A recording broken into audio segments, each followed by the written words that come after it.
No break yet in the investigation of the killing of an elderly man at his Olney home 2 nights ago. But police say they're pursuing several leads in the shooting death of Gennaro Fato on Martin's Dairy Circle. Gary Reels has our update now.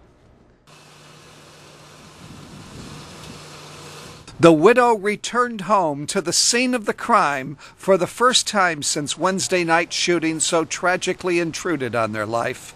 Fatmira Fato, her husband Gennaro, had just returned home around 10 p.m. Wednesday. She had ducked into their home while Mr. Fato, a 74-year-old retired upholsterer, parked inside the garage. That's where he was confronted by 2 masked men who demanded money and then shot him to death. Very active and still very early. With lots of leads being checked out.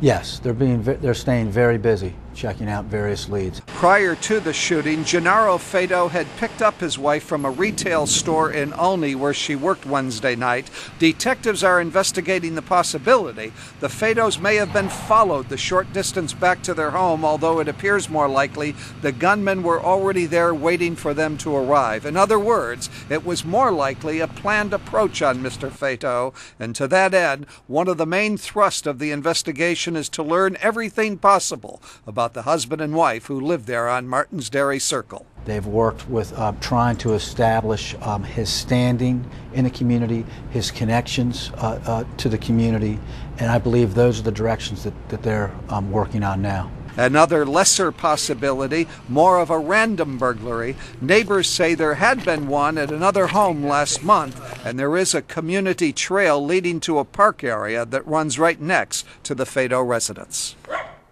As Lieutenant Stark says, it is still early, and it's always good news when detectives have lots of things to do. Anita and Derek, back to you. Gary, thank you very much.